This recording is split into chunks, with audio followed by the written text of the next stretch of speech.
we have received confirmation that Deebo Samuel's time is officially over with the San Francisco 49ers. Now, nothing has happened yet. No trade, no release. 49ers are going to be moving on for Deebo Samuel in the coming year. And as we know, he requested a trade on the Super Bowl. So things are really starting to advance, and we'll talk about some of the potential options that the 49ers have to move on from Deebo Samuel and his contract. Also, we heard from a 49ers insider that it does seem like things are trending, I would say, in the wrong direction in regards to bringing back Dre Greenlaw and Talanoa Hufanga. So with the beginning of the new year rapidly approaching, a big conversation in the next couple weeks is going to be about who's staying and who's going. So let's dive into the 49ers free agents and who we think comes back, who we think goes. We'll talk about all the stuff that is going on with the San Francisco 49ers today. But drop an SDS in the chat. Can we get to 151 likes on the video? That's my challenge to you. And we're going to talk about it all right now. Let's get to it.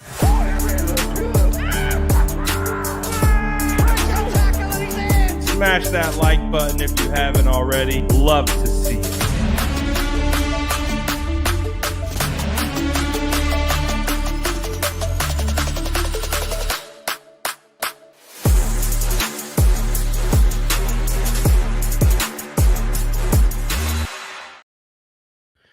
What is going down, Sourdough Squad? Good to see the SDS in the building. Got some stuff popping up today.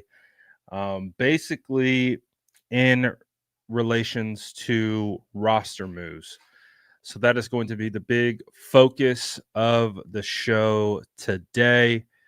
And we'll talk about all those things. But before we get into the story with Deebo Samuel, let's talk about the potential future of Dre Greenlaw and Talanoa Hufanga. So Matt Barrows of The Athletic, he went on KBR today and basically just said he's really starting to sense that both Dre Greenlaw and Talanoa Hufanga will not be returning to the San Francisco 49ers after this season. Both scheduled to be unrestricted free agents. And so as a result of that, it does sound like there are preparations for both players to be playing elsewhere. I'll play a little bit of a clip right here of what Matt Barrows had to say, and we'll react to it. Are better than not that Dre Greenlaw is gone. And the same with Talanoa Hufanga. I mean, I could be wrong, and their markets could be smaller than I think that they'll be, but I think these guys are eager to get out there and at least test that theory. Wow. So, Matt, let's get into that a little bit more. You don't think that Dre Greenlaw would return. Is it just because of, I guess, their concerns maybe medically with him only playing 1.5 games this season, or they have other priorities where you see like the Philadelphia Eagles, they get 6 sacks on Patrick Mahomes in the Super Bowl. Maybe they want to put more money towards the defensive line. But you do believe that Dre Greenlaw may not come back with the 49ers this year? Yeah, I mean, I don't have a strong opinion on that. Like I said, I think the chances are greater that he leaves than he comes back. And I think that the fact that he only played a half, essentially, in 2024 actually works to the 49ers' favor, because I think the chances are better than not that Dre Greenlaw is gone. And the same with Talanoa Hufanga. So you heard from Matt right there. And he actually goes on to say that he is of the mindset that Dre Greenlaw kind of wants to take over as a leader in a linebacker room, effectively meaning he wants the green dot. He wants to be the main guy. He wants to be the Fred Warner of the San Francisco 49ers. He references Azeez Al-Shaair going to the Texans with DeMeco Ryans and getting that green dot and being able to execute a defense from that standpoint. So he mentions that he believes Dre Greenlaw also wants to move on to be able to, I wouldn't say play in Fred Warner's shadow. I think that they are the best of friends. I don't think that is an indictment on Fred Warner at all. I just, based on the way that Matt is kind of speculating, he's of the belief that there could be uh, a potential that he could go and be the guy on another team. So we have talked about this, and it's a hard one to put your finger on, because as Matt also discussed, he had mentioned that the fact that Dre Greenlaw only played about a half of football last year probably works to the 49ers' benefit in potentially being able to convince him to return. I would also mention that Robert Saleh being hired as a defensive coordinator might also help convince him to return. So, although it does sound like Matt he's not saying he's gone, but in all the words that he is saying, he's basically saying he believes he is gone. Which we've already seen. The first thing that we dealt with this offseason was Fred Warner's wife posting that Dre was leaving in free agency. We saw Dre Greenlaw's significant other posting that they were having go away parties and they were moving. So it all kind of aligns. You did hear from Fred Warner talking about how he's going to do whatever he can to try to convince Fred to stay, or convince Dre to stay, because obviously he wants him around. I think all 49er fans want Dre Greenlaw around. I really haven't come across too many comments that have said that, oh yeah, I'm fine if Dre goes elsewhere. I think the common sentiment amongst the fan base is they want Dre Greenlaw to return. And again, maybe the most logical possible outcome for him to return is selling him on a 1-year deal, selling him on a heavily incentivized contract that only lasts one season, but allows him to hit top marks based on availability and production. And with the notion of Saleh's coming back, we're going to kind of retool this defense. We're going to rebuild the defensive line. You come back healthy with Fred, ball out for 1 year, hit those incentives, get your cash, and then take that performance of one season and then parlay it into a much more lucrative contract. We have actually seen players do that in the past. The last time that I thought it really worked the best was, it happened to be kind of in the COVID era, when DJ Jones re-signed on an extremely modest 1-year deal. And then he leveraged that into a massive payday with the Denver Broncos. So maybe something like that could happen. But we'll see. We'll see how it goes. And also in regards to Talanoa Hufanga, it does sound like Matt Barrows is of the belief that Talanoa could be on the way out. Based on my time on Radio Row at the Super Bowl, obviously, one of the great things about being on Radio Row is networking and connecting. And, what's really cool is with the kind of platforms that I've built over the years, with my SF Niners account on Instagram and on Twitter and YouTube, I have been able to connect with a lot of people, and like tapped in people. And so in some of those conversations and getting to meet, see those people in person, whether meeting them for the first time or seeing them again, just having some conversations. And one of the things that I kind of gathered was, it does sound like the 49ers aren't necessarily at this current time, banging down Talanoa's door to bring him back, which I don't necessarily agree with. I'm a fan of Talanoa Hufanga's. I think he adds to our defense, But if that is the case and the 49ers are willing to let him walk, a team that really stands out to me from some of the conversations that I've had were the Denver Broncos. I think the Denver Broncos could absolutely be in the mix for Talanoa. And I think that a lot of people think very highly of Talanoa. Um, our fan base, maybe not so much. I think our fan base is kind of mixed on Talanoa. Um, but I do think he has a strong reputation across the league. And so I think a team that kind of stood out to me from some of the conversations I had was the Denver Broncos. So maybe he goes and pairs up with the defensive player of the year in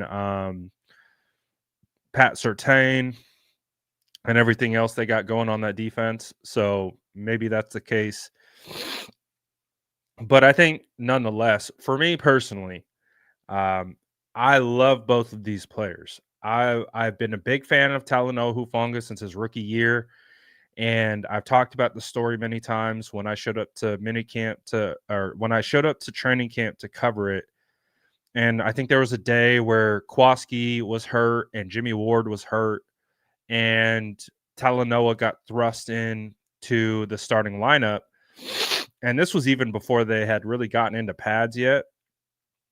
And for whatever reason, because they weren't in pads, and you guys know how I think if you have followed along with my training camp coverage, if I'm in training camp with pads, I'm watching O-line, D-line. That's where my eyes are. But if it's not pads, that's the opportunity that I take to focus on either like wide receivers, running backs, linebackers, or safeties. For whatever reason on that day, I was like, oh, well, Talanoa Hufanga is going to get a lot of reps today. I'm just going to focus on Huff. And I was like, oh my gosh, like this dude is freaking good. I was like, every single time the ball went somewhere, Talanoa was right there. He was right there to make the tackle. And that was the first time where I really recognized his cerebral ability. Is like, damn, this guy's smart. Like he just knows where everything is. Um, so I've been a big fan of Talanoa since that point, moving forward. I was kind of unsure when they drafted him in the 5th round because, again, you could see he had some speed limitations, and things like that. But he sold me quick. He sold me quick on into the process. And on top of that, he's a great guy. Like he's someone you want to play with. He's someone that you want on your team. He's someone you want on your locker room. Um, so I love Huff, but if he is going elsewhere, I wish him nothing but the best. And same for Dre. These are two guys that I think that have worn the red and gold and done it well. I regardless of whether you have the same opinion as I do or same evaluation, it doesn't matter. I think we can all agree that both Dre and Huff were great representatives of the San Francisco 49ers. And hey, don't get me started. I'll start crying. I'll shed a tear from my guys. Hey man, that's why I love doing what I do. I love being able to talk about this team, and I love being able to talk about the players. The players, for me, are one of the big reasons why I do this. A lot of people do this for the logo on the side of the helmet. I do love my 49ers. I do love what they represent. But I'm a player first guy. I've always been that way. I've said it multiple times when I've come on here to talk 49ers. I've always said I'm a player advocate. I am player first. Yes, love the 49ers. Love what they stand for. They're my team. And I enjoy covering them. But without the players, what do you have?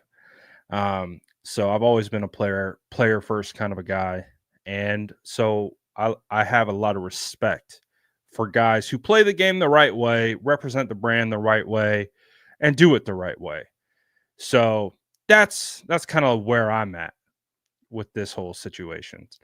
But we'll see how it goes. We expect them to move on. But then we had some additional news come out about Deebo Samuel. So with Deebo Samuel, it does seem like his time is over. Deebo Samuel will not be returning. And I understand that we all saw the trade request, and he blessed it by retweeting it with the praying hands emoji, and he shared it to his story and clearly gave Adam Schefter the quote and all that stuff. And it all came out at a very specific time. So we knew that there was a chance, but there was also some conversations that were being had. I'd seen between some fans that, well, maybe this is like the 2022 trade request where he requested the trade publicly. I actually just posted about this the other day. The only reason why, at least from my knowledge, that trade request became public was because his brother was posting on my Facebook page talking trash to other 49ers fans about Deebo at the time, because that was after Deebo had scrubbed the social media. He had unfollowed and did all of that stuff, if you guys don't recall. And so in 2022, actually on this channel, while we were live, someone in the chat had alerted me to this situation that was going on my Facebook page, and we shared it. We shared it on stream, and it went mega viral. And you can see Adrian says, trade him. And then Tyquan Samuel says, don't worry, we're asking for a trade. And then he doubled down and said, he won't be a 49er. That's all that matters. And so we had shared that, right? So I was alerted on stream. We shared it on stream. It went viral. And then the very next morning, Deebo Samuel officially requested a trade. So a little bit full circle moment, because it was such a wild situation. It was such a wild time, especially in that era where a lot of people were really kind of discrediting the social media stuff of these negotiations. And being someone who has been, I don't even want to say a social media reporter, but I really do feel like that's kind of really how I got my start, is being able to like find and uncover these things. So I always felt that it was impactful, and then sure enough, he requested a trade. And so the point being is what we're referencing, that trade saga was the 49ers were able to come back together. Deebo Samuel was able to come back together. We had the holdout, we had the trade request, but a deal got done. So maybe that this situation that we are currently in is that times two. We're just going through it again. He was requesting a trade. We knew that this, at least I knew, this was going to be a contract year for him. And so maybe he just is trying to build up some leverage for a new deal. Well, according to Tim Kawakami today, basically making it known that the 49ers are fully preparing for Deebo Samuel to not be on the roster next year. And basically he says that this isn't like the 2022 situation. It's not close. It's not similar. This is a divorce. This is this is a separation. He says, quote, everybody's set for Deebo to be an ex 49er soon. And he also quote tweeted that and said, this obviously is not shocking news, which it's not. It's not shocking news. But he says the relationship hasn't been great for a while, except for Deebo and Shanahan, which is an interesting kind of designation, which would make you believe that the relationship hasn't been great with, I guess, John Lynch and the rest of the front office executive. I don't know how to interpret it other than that. But he said the relationship hasn't been great for a while, except for Deebo and Shanahan. He said production changes everything, and Deebo didn't produce in 2024. He's ready for something new, and so are the San Francisco 49ers. So, I mean, Tim is basically, and he even doubled down again, and he says, I thought there could be a pay cut compromise like the 49ers had with Juszczyk last offseason, but Armstead refused to do that. Depends on the player in the market. He says, sounds like the 49ers and Deebo didn't even have that discussion. Time to move on for both sides. So, I mean, he tripled down and basically said that Deebo's out of here. It's not like the situation in 2022 where this is just leverage being played out in the media and power plays and things like that. He's basically saying like it has come to an end. It is over with. And they are going to find a new situation one way or the other. And I think the interesting thing about this now is with it being crystal clear that Deebo Samuel is moving on from the 49ers and the 49ers are moving on from Deebo, kind of nerfs any perceived trade value even further. And the 49ers find themselves in a pretty particular spot in regards to kind of the dead cap hits and the ramifications that follow. You can see, if I make this a little larger, the dead cap hits are substantial. If they were to release him pre-June 1st, the 2025 dead cap hit would be 31 million with a negative 15, basically 15.2 cap savings. So it's not a cap savings at all. If they were to release him between 321 and 6-1, the dead cap hit jumps up to 46.4 with a negative 30.6 cap saving. I don't understand any of this. Like this stuff is like above my pay grade. I'm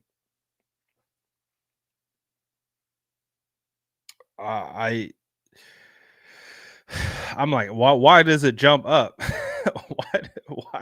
why just through that time frame does it just skyrocket in cap hit? And they also go on to, this is per Spotrac, they go on to also identify that a 2025 dead cap hit is going to be 31 million and a negative 15.2 cap savings if they trade him pre-June 1. And it even explains right here what is pre-June 1 release or trade. When a player is released or traded before June 1st, all of the dead cap remaining on his contract, including any guaranteed salary, accelerates into the current year. So I think that's why this balloons like it does. But then you can see the differences with a post-June 1 release. Dead cap hit drops to 10.6. But it adds a 2026 dead cap hit of 20.4. So basically, it's still a it's still a $31 million dead cap hit. It's just not all accelerated into the current year of 2025. It allows you to spread it out and then save some cap space. So it's basically like a $20 million swing in cap savings from a pre-June 1 to a post-June 1 release or trade. So again, I am not a cap expert, not even close, will never pretend to be. This is the way the information is being presented, and I'm just doing my best to kind of assess it as it's being presented. So, based on the information that we just discussed, to me, it would be in the 49ers' best interest to get uh, something in return. So,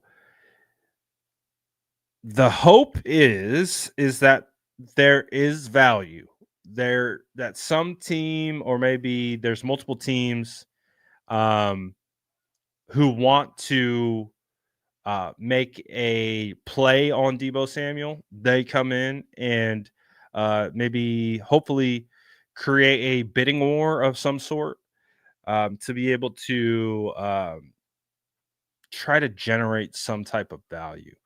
But I really do think that I don't know. It's definitely starting to feel like this could just be an outright release. I was really thinking, even just a couple days ago, that maybe this is a situation where the 49ers, because it is such a substantial hit, that they either say, Deebo, you play with us next year, and then we void your contract the following year, or we trade you.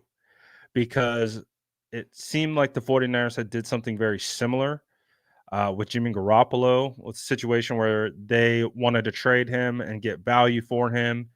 But because that didn't work out, they just kind of kept him and then ultimately ended up playing for them that following year. But then because he was released as an unrestricted free agent, he then was triggered into the compensatory comp pick formula.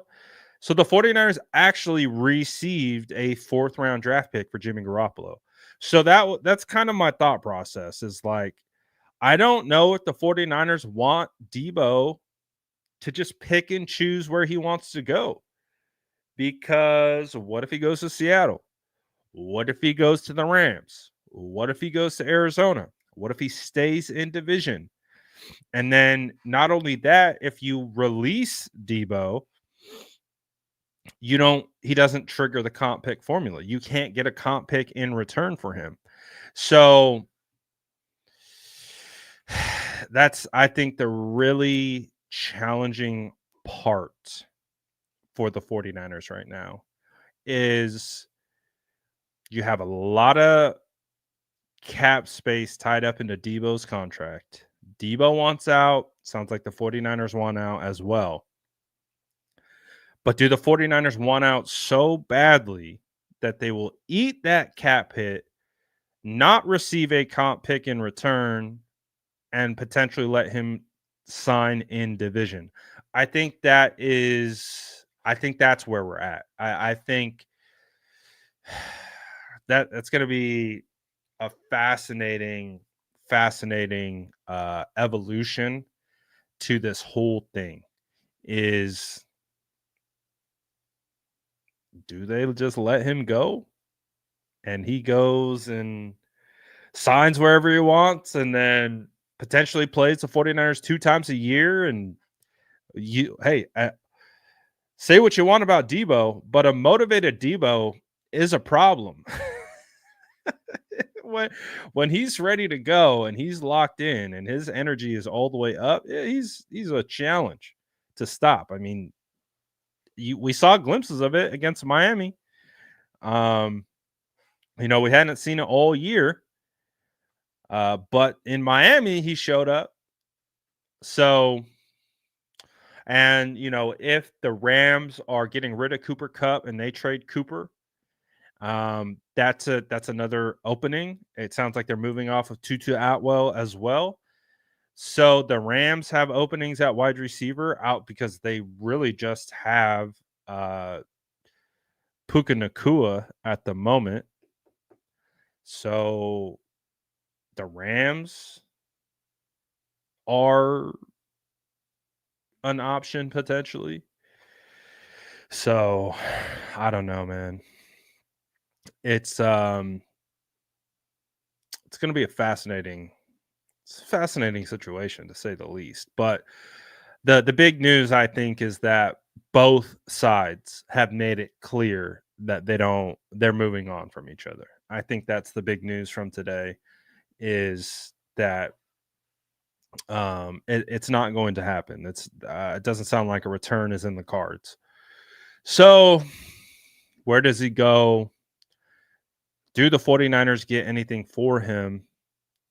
Nick Wagner yesterday had put out this little snippet about Deebo. I had talked about it on the channel.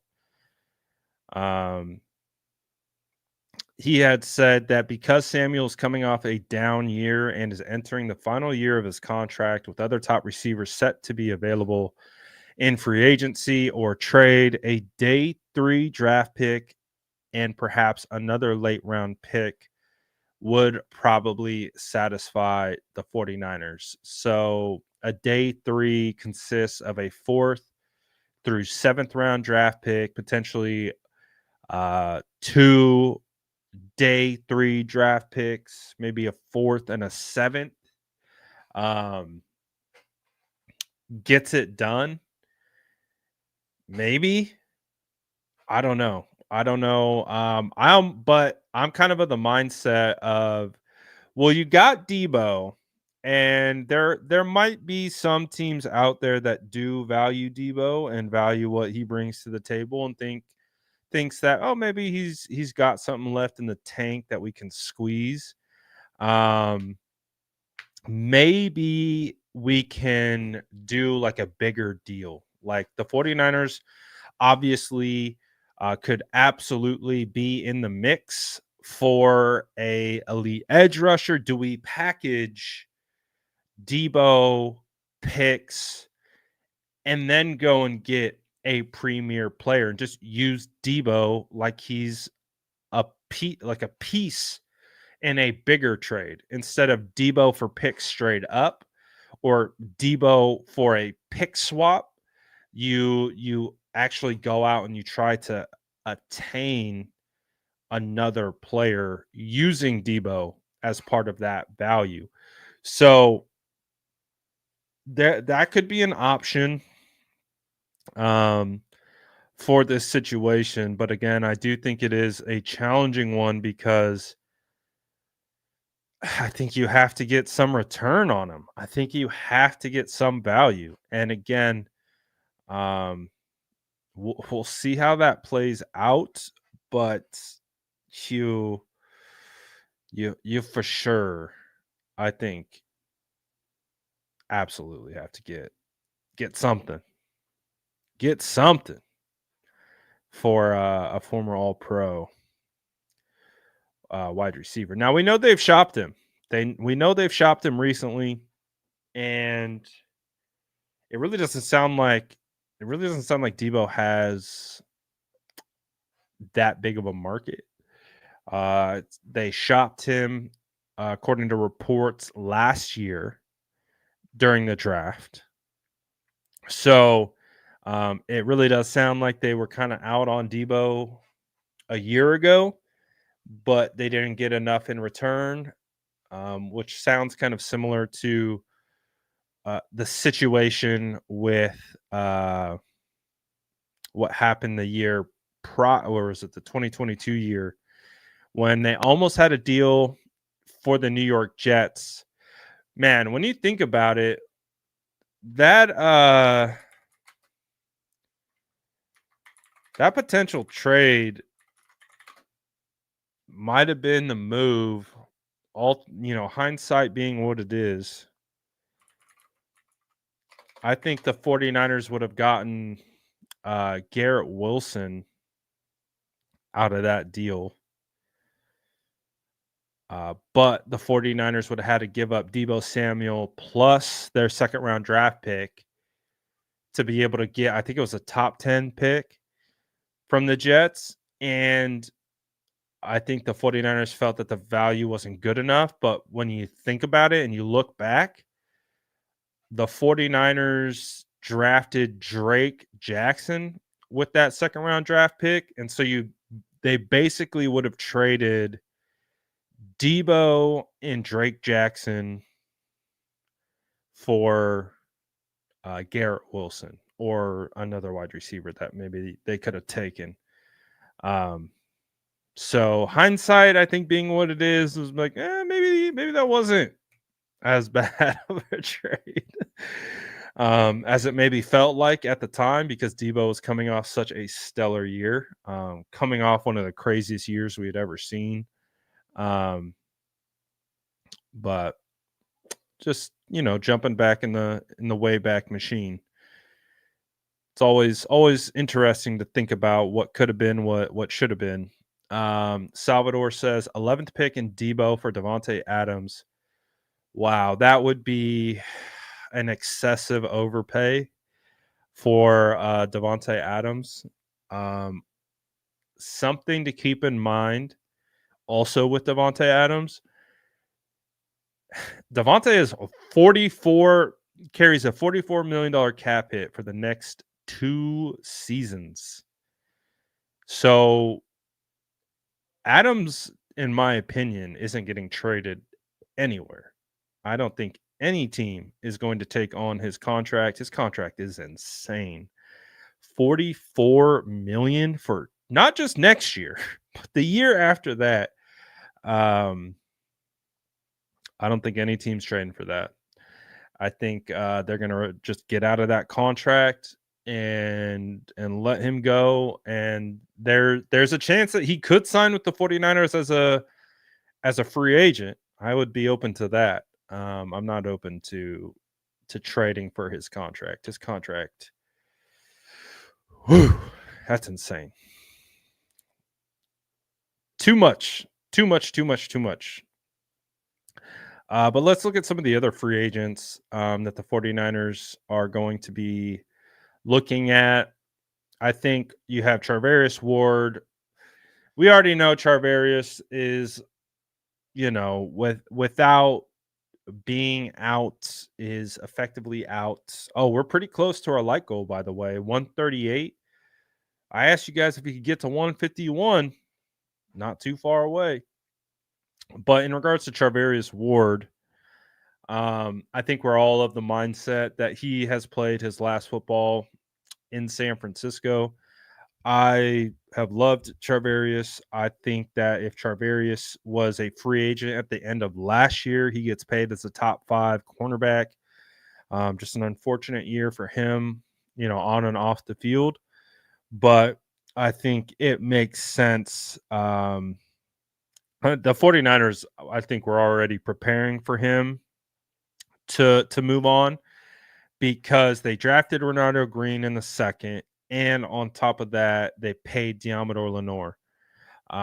So I think we all kind of knew that the writing was on the wall, and I think he effectively said that as well. I think he said that he didn't think the 49ers thought they could afford him based on how he had played the previous year. So they were kind of preparing for the year down the line. So that's always the 49ers have a very systematic way of letting you know that they're about to move off a player, as they draft their replacement a year early. So with Aaron Banks, they drafted Dominic Pooney. So that was my alert. Like, okay, they're moving off of Banks. Pooney's going to be the replacement. When they drafted Malik Mustafa, it's like, okay, there's a good chance that they're moving off of Talanoa Hufanga. With Renardo Green, and then they paid Diamador. Okay, there's a good chance they're going to be moving off of Charvarius. So they have a very systematic approach of how they prepare for their players to leave in free agency. They did it with Lincoln Tomlinson when they drafted Aaron Banks. They drafted Aaron Banks a year early. Lincoln leaves in free agency. Banks slots in to that role. So it's pretty. You can kind of see it with Dre Greenlaw. We already talked about that. The feeling is that Dre Greenlaw will be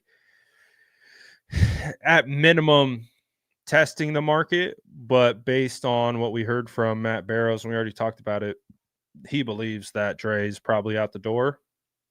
And we already saw that stuff from earlier in the season. I think the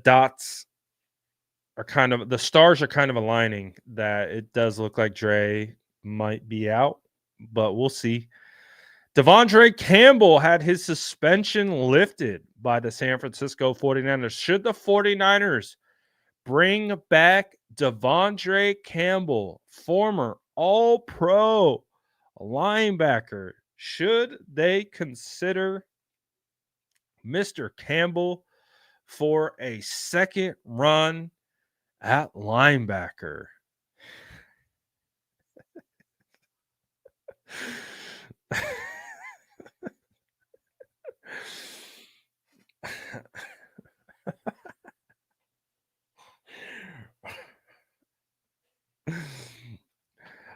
I would be shocked. I would be shocked if Devondre Campbell ever plays in the NFL again. Bro, you know I'm trolling. You know I'm trolling. If you don't know I'm trolling, man, I would say that you don't watch me enough.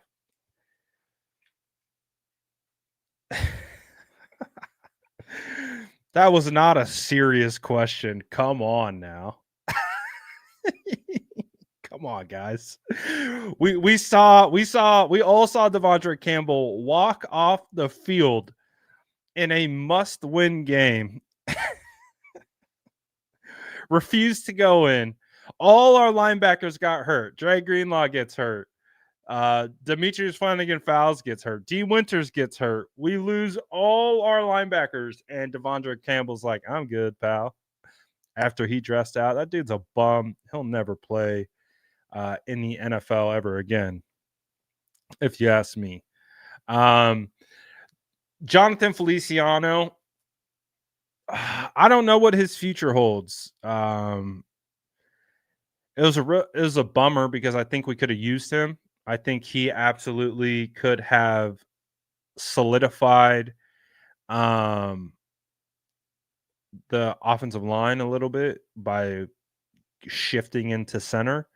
I think the 49ers were seriously considering a potential change at center in training camp, but Feliciano got hurt. Remember, he got hurt in the Super Bowl. That had detrimental effects to that game. And then I really do think Feliciano was going to get a look at center. But unfortunately, he kind of re-aggravated his knee, and then he wasn't able to play all year. So I don't know I don't think, he kind of hinted at potentially retiring. So I don't really know what the future holds for him, but football might be behind him. I'm not sure. Dobbs, I don't expect Dobbs to return. If Dobbs would have got the start against the Green Bay Packers, like I believe we all think he should have, then maybe he returns. But I can't imagine that Dobbs was too thrilled with the setup of not getting that start in a must-win game, and in a game we all saw that although Brandon Allen didn't play awful, I think we all knew that Dobbs's legs was the dimension that the 49ers needed in that particular game. And so I would have to assume that he is not going to return. Kevin Givens, I've always liked Kevin Givens. He just was hurt this year and really wasn't able to perform all that much. So he could be a cost-effective kind of vet minimum signing. I would be open to that. See, but like I said, he was banged up this year. Brandon Allen, I hope that the 49ers just turn the page on Brandon Allen and look elsewhere. Demetrius Flanagan fouls. He could potentially be kind of a vet minimum re-signing. I would be open to that. I know most 49er fans would prefer moving on. I just think, I know he has a great presence in the locker room. They really love him in there, and he's been a pretty solid special teamer, which is kind of like been his primary role. But I would also understand if the 49ers opt to go in a different direction as well.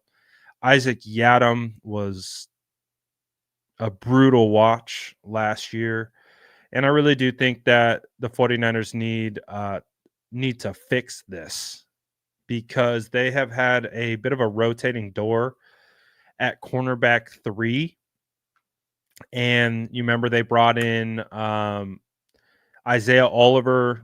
That didn't work out. Then they brought in Isaac Yiadom. That didn't work out. They really need to solidify a third cornerback. I do think Renardo Green is going to be a locked in starter. So maybe they bring in a Paulson, a Deebo. Maybe they go and attack someone in free agency, or they go and draft someone.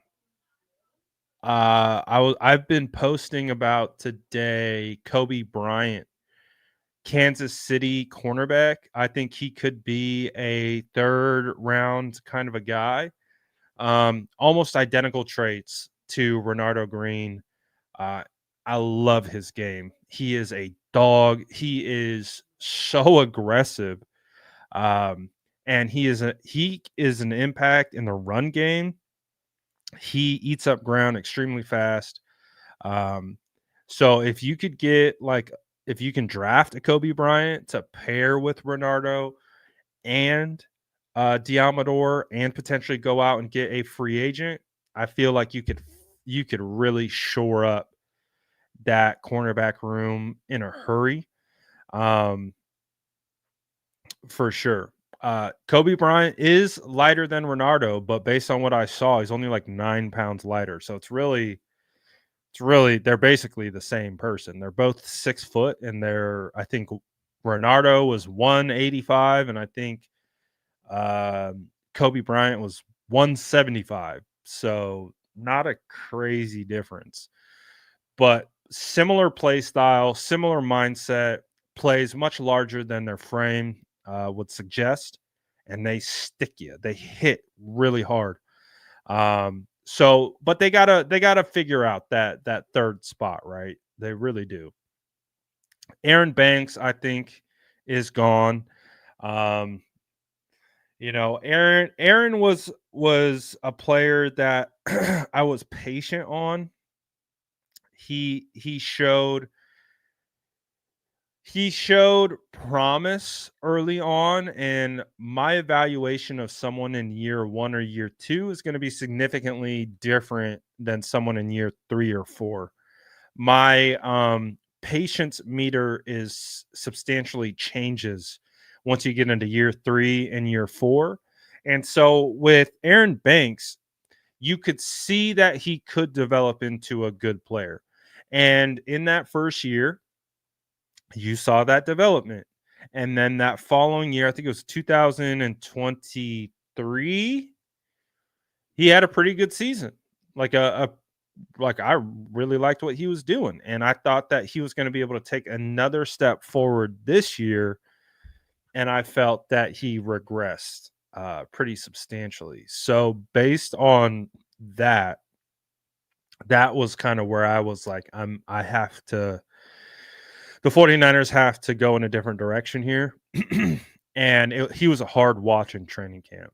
He was really, really hard to watch because not only was he struggling in camp, but Dominic Pooney was clearly outperforming him as a rookie. And I was like, all right, this isn't right. Like, Banks now heading into year 3 as a starter should be at a certain level. I thought Banks could have been a Pro Bowl caliber guard, and that's what I was expecting that jump to be. Year 3 for me, was expecting that Pro Bowl caliber guard, and he went the opposite direction. So I think for that, the 49ers are going to go in a different direction. I didn't know Kalia Davis was a free agent. Oh no, that's Khalil Davis. Khalil Davis, not Kalia Davis. This is the guy that they traded for last year for like a 7th round draft pick, I think, from the Texans. I didn't see anything from him that made me believe he should return. I don't know. Maybe they think so. We have Chris Connolly. I wouldn't mind a Chris Conley reunion, just because he's going to be a vet minimum guy, and they like him on this. They like him on this team. I wouldn't mind it. Get him into camp. I don't know if he makes it all the way through or not, but I wouldn't mind. I wouldn't mind Conley. Rock Ya-Sin. Camp guy. Vet minimum. I'd be fine with that. I wouldn't have large plans for Rock Ya-Sin, but I wouldn't, again, mind if he was in camp with us. Doesn't necessarily mean he would make it to the active, but I would take Rock Ya-Sin in camp. Eric Saubert, I think a similar situation. Camp guy, camp body. Don't know if he makes the 53, because I do think the 49ers need to upgrade tight end 2 and 3 pretty substantially. So whether that's in the draft or free agency or via trade, I do think they should. I think they should, but I also wouldn't mind Sauber as like a camp tight end either. Doesn't guarantee he makes the roster.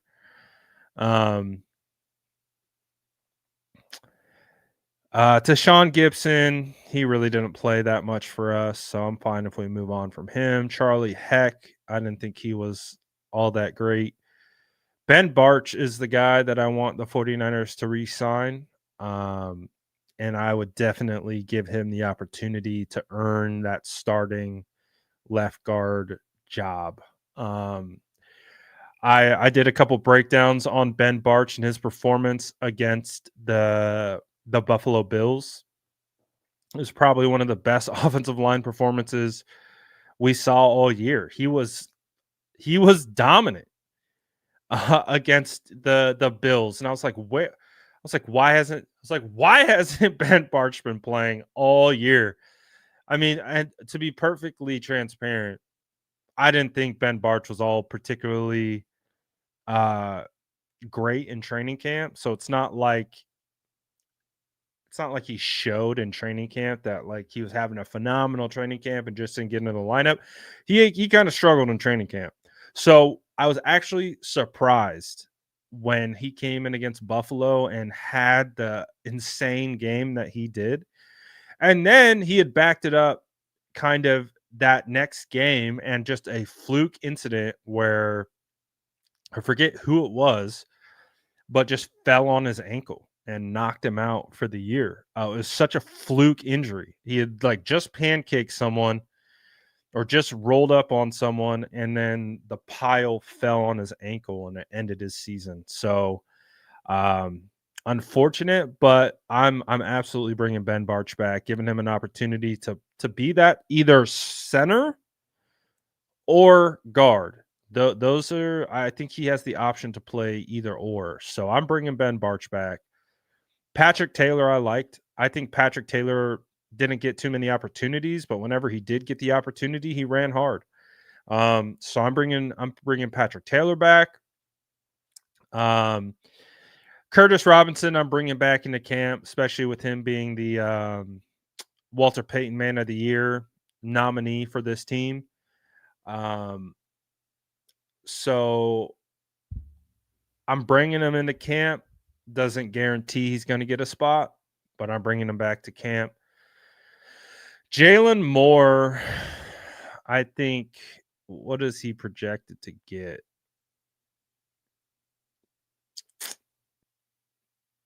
I don't think they. Where's his projection? I think some team might try to sign Jalen Moore to be a potential starter. I wouldn't say that he would get like big time money. Um, but probably enough to where the 49ers couldn't justify his return. Although he played well, I wouldn't say that he played better than Colton McKivitz. And I don't know if that's a popular or unpopular opinion, but I thought he played well, but you could still see there he wasn't great. Um, so I don't know. It'll be interesting to see how that works out. If he doesn't have a market, then of course I would assume the 49ers try to bring him back. But I also do think because offensive linemen are so rare, uh, at least in regards to like good offensive linemen, that he might get a shot. And shout out to the chat. We got 200 likes. There we go. Chat's cooking. We see y'all. Smash that like button if you haven't. Can we get to 250? Now, this is where we get a little interesting, I think, when we look at free agents. I think we already talked about Talanoa, so we already spent a lot of time there. There's a good chance he's gone. I love Talanoa personally, but I understand if he goes elsewhere. I think the Elijah Mitchell one is a fascinating one because I actually think he'll be back. I think now that is based on him wanting to sign with us. I think that the teams that could actually, who I'm concerned about, who would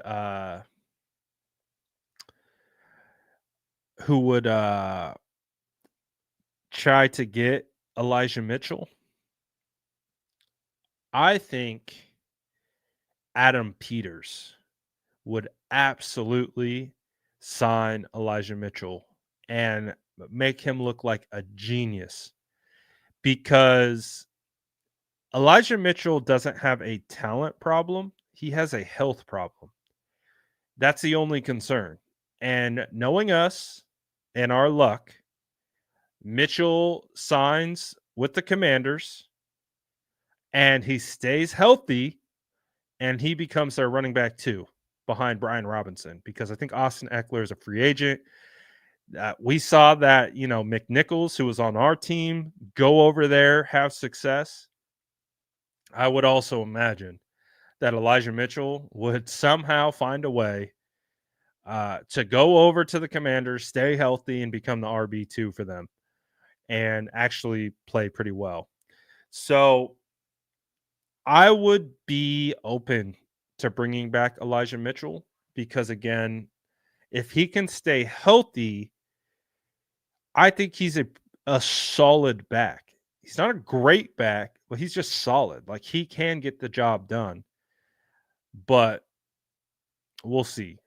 The 49ers could just decide that, you know what? We the best abilities availability, you haven't been available. We're going to move on.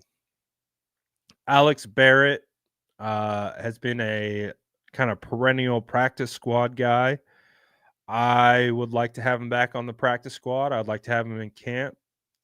I think he's been a solid guy on the roster. Doesn't mean he's going to make the team, but I would like him back. Jalen Graham, I would bring Jalen Graham back. Again, potential practice squad guy. Maybe he cracks the roster.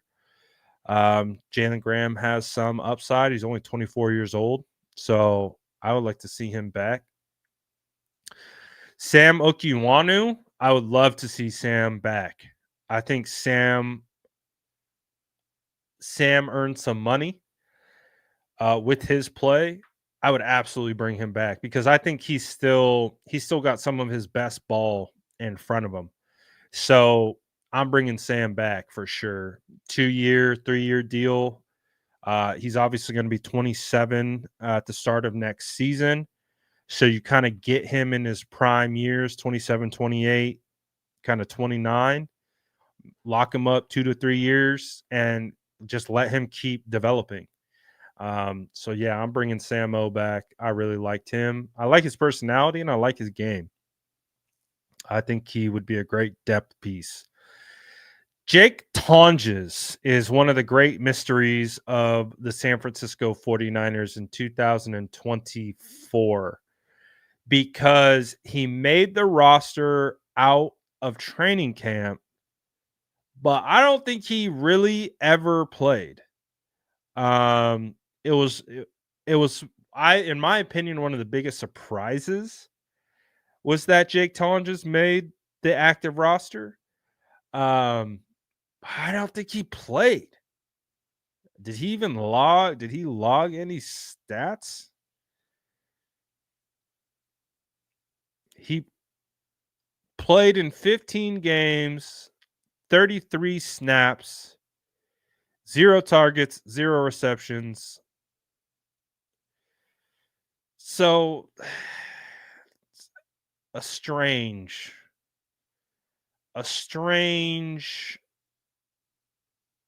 kind of a situation.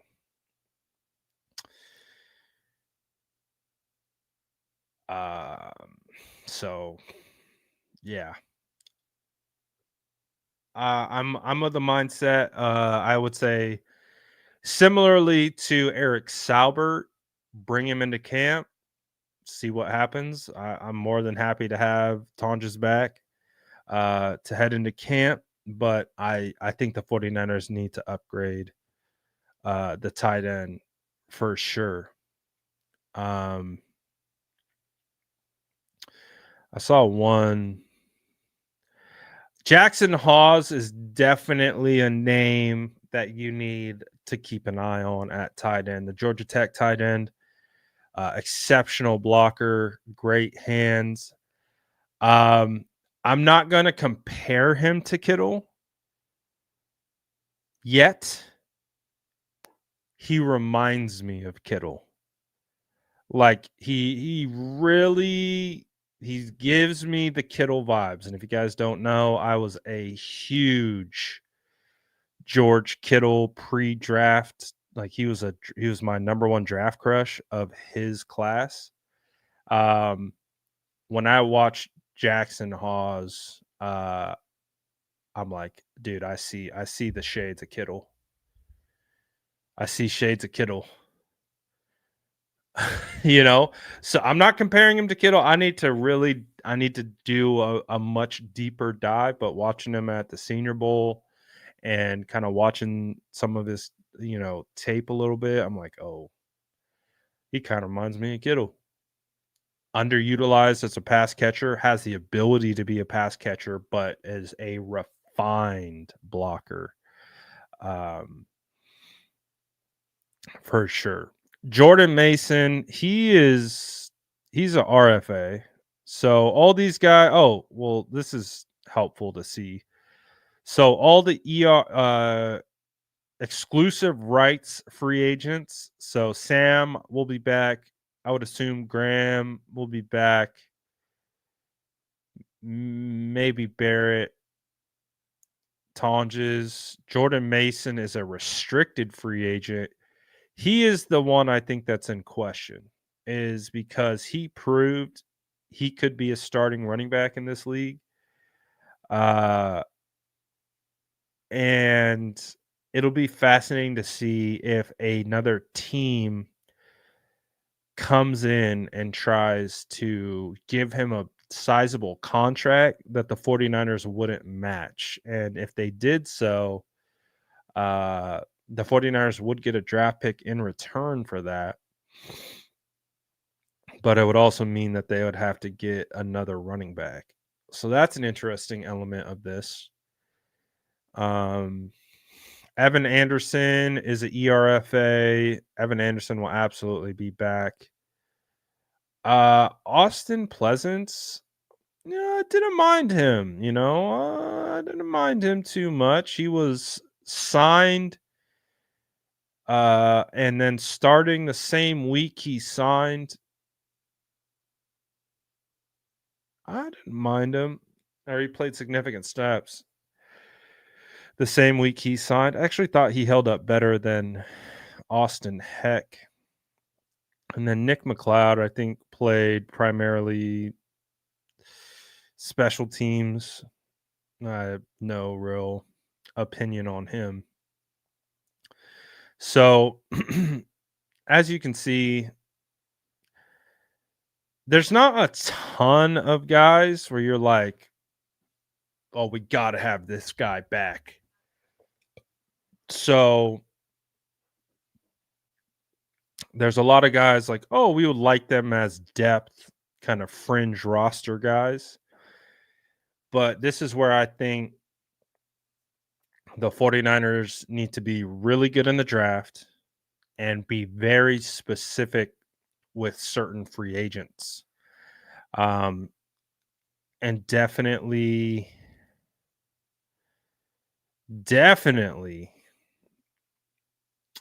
go after some high priced potential big time names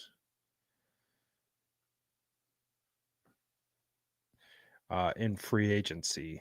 Here's a quick glance at some free agents. Stephon Diggs, honestly,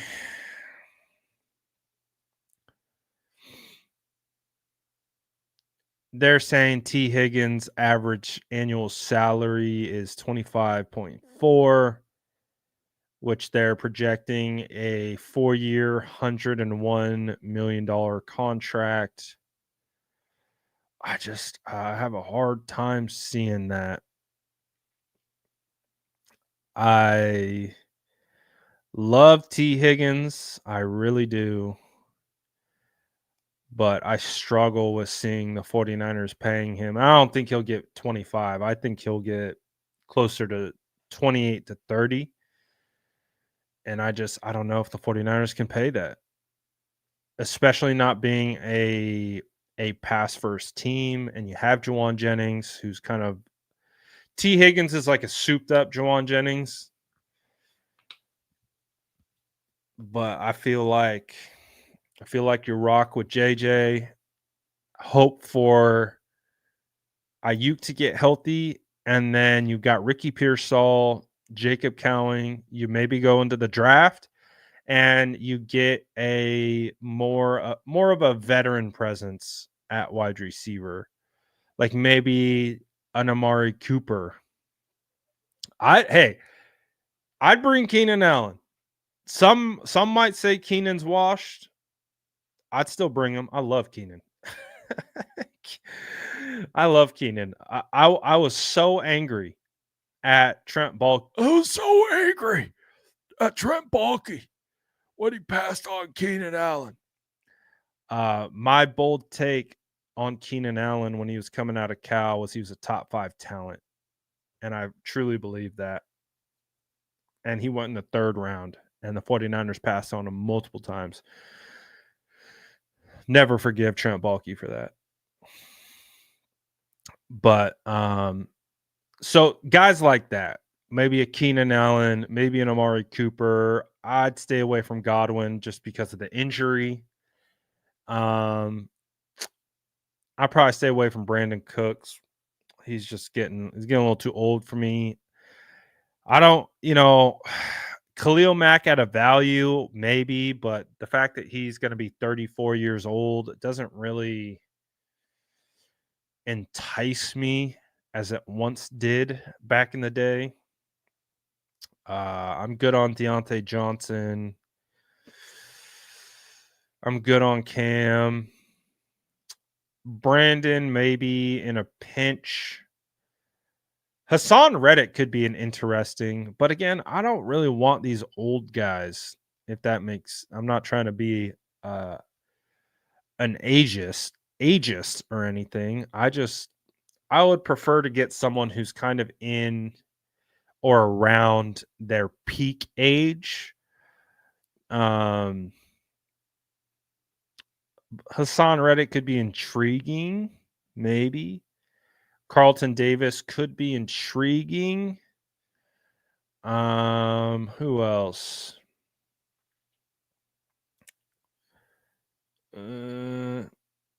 D Hop. I don't know if 49er fans want him. Ryan Kelly has been a name at center that people have thrown around, but again, I don't love that he's older because it just doesn't seem like a long-term solution. So I wouldn't be mad at Kelly because I think it would be an upgrade over what we have, but I wouldn't be my first choice. DJ Reed, I think is going to be too expensive. Justin Reed could be an interesting option, like a Josh Sweat. The only problem with Josh Sweat is that he played so well in the Super Bowl. He's going to be expensive. I don't know if I'm willing to spend that on Josh Sweat because what are they calling his market value at right now? 18.8, 3 years, 56 million. I guess it's not terrible. It's not terrible.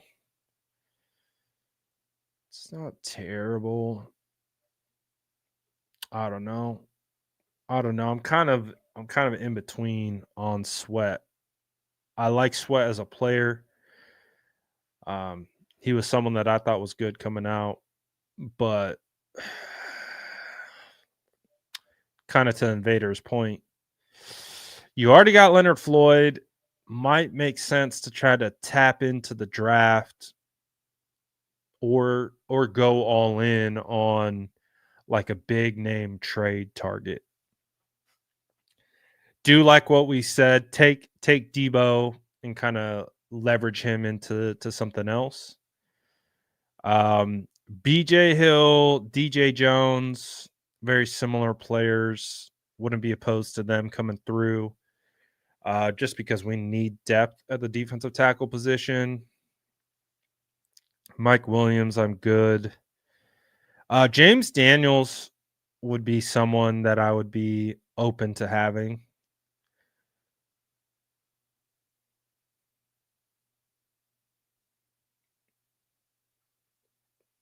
James Daniels could fill that like left guard spot. Could potentially play center. I actually wouldn't mind James Daniels as center. I think that would be kind of fire. And if you could get him for 2 years, 15, yeah, I would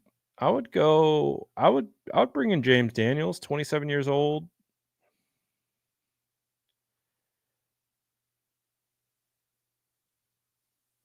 I would consider James Daniels.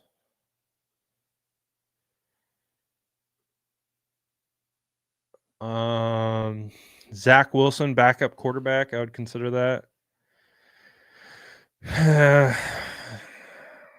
Byron Murphy, Chase Young. What about that Trey Lance kid? Trey Lance. You think Trey Lance would be a good quarterback? Who's the team that drafted him? I think he's pretty young. High upside, not a ton of experience. Hasn't really played a whole lot of football in college or in the pros, but some people were really excited about how well he played in that one game he played in Dallas. Sorry. I apologize.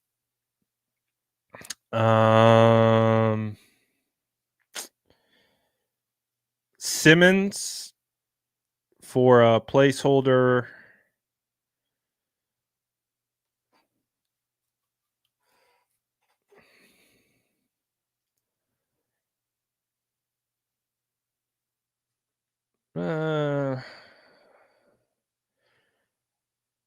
Marcus Davenport, maybe.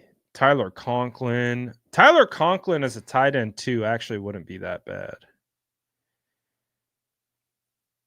I would bring in Conklin for tight end 2 consideration.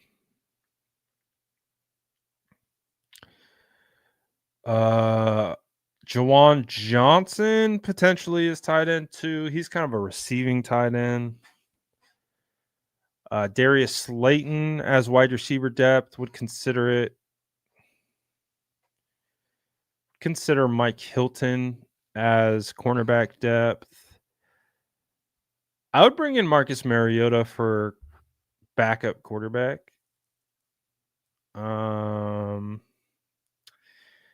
Isaiah Simmons. That's an interesting name. One of my all-time favorite draft busts, CJ Henderson. I'd bring in Stidham as a backup quarterback. I'd bring in Drew Lock as a backup quarterback. Jedrick Willis. Interesting.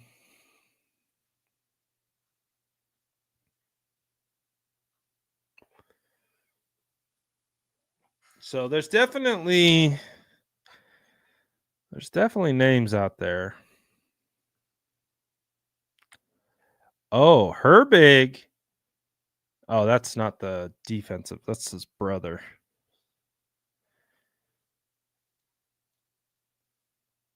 Get ready to speak Mac Jones, people.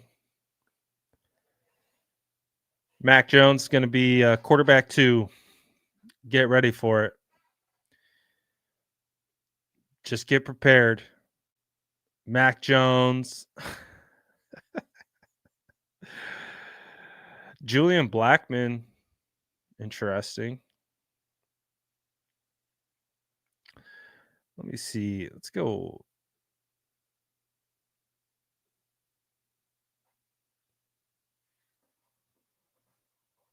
Switch it up. Let's look at the young guys.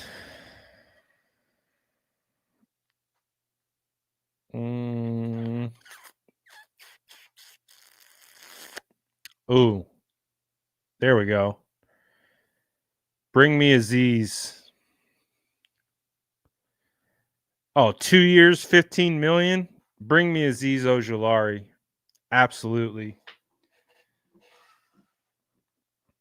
For some quality edge depth. Hell yeah. Aziz Ojulari.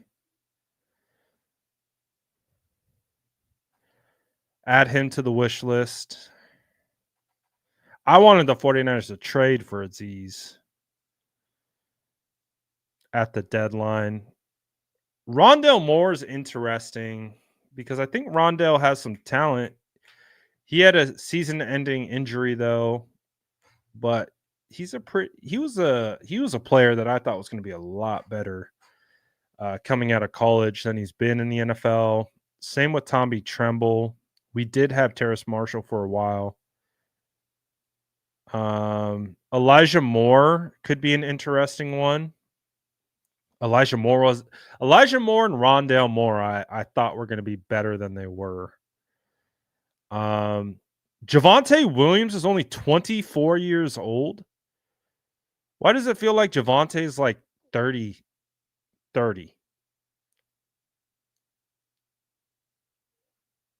Are these updated ages? Cisco's only 24.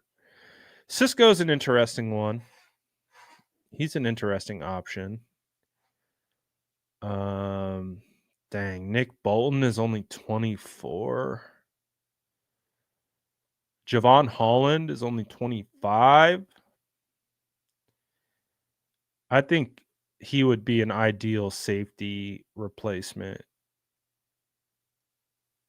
for Talanoa.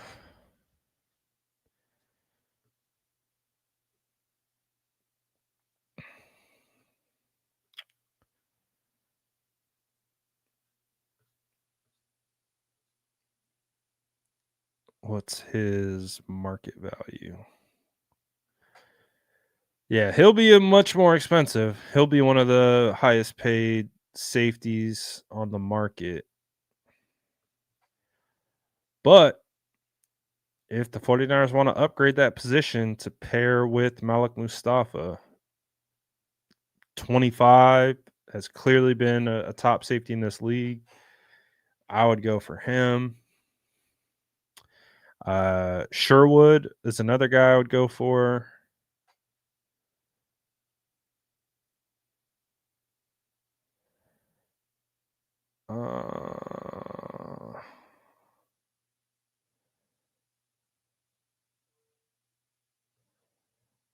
Asante Samuel's a free agent. Cam Sample.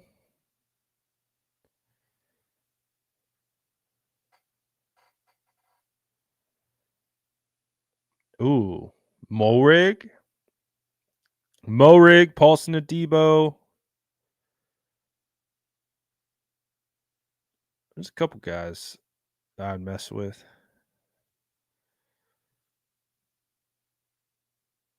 So, Mekhi Becton's a free agent. He was pretty solid for the Eagles.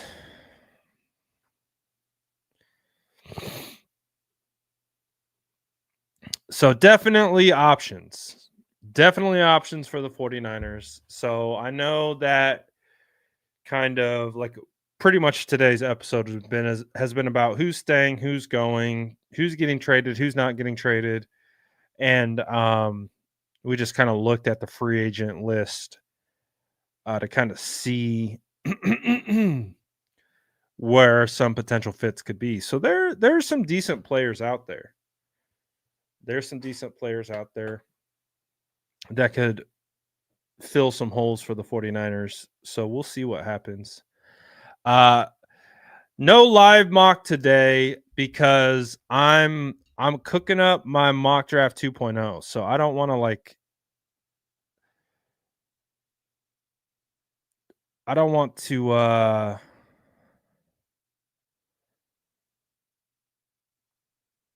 don't want to spoil my thoughts just yet. So I should have mock draft 2.0 going live tomorrow. And after we can do a live mock after that. I just want to get it done. I want to get it out. I want to get the mock out the way, mock 2.0, and then we'll definitely do live mock this week. I promise you. How about that? Live mock this week, guaranteed.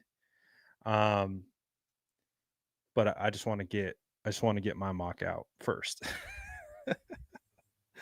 And then we will start to live mock.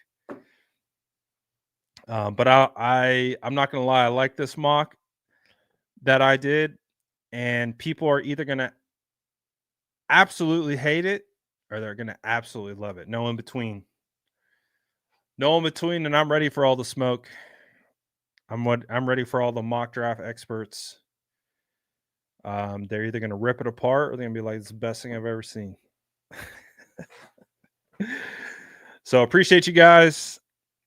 Stay tuned. Mock draft 2.0 drops tomorrow. We'll do a live mock after that. And free agency and all that good stuff is on our mind. Streets are saying that we crushed the like goal. What did we finish our like goal with today? I asked for 151, and I think we passed that pretty early on in the stream. So did we double it? How did we do in that regard? Let me know in the chat.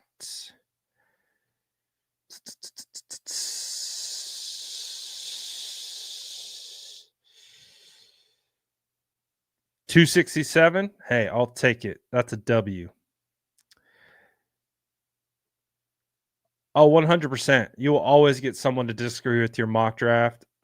It literally comes with the territory. That's why it's fun.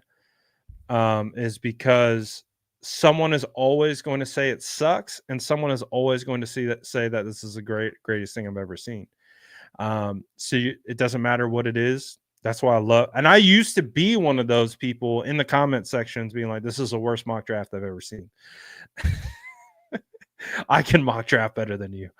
All that stuff. So it comes with the territory. I'm open to it because I used to be one of those.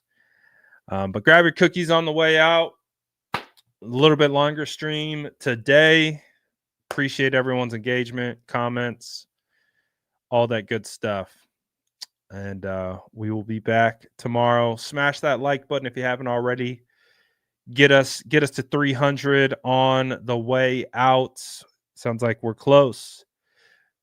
Get us to 300 as we get out the door. Grab your cookies on the way out. And something tells me that we're going to have a really eventful off season, but this time around, I'm open to it all. I'm open to everything. I'm open to every move that's going to happen. All of it. All of it, all of it, all of it. So we'll see.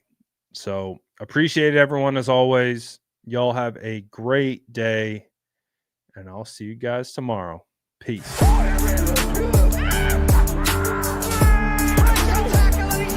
Smash that like button if you haven't already. Love to see it.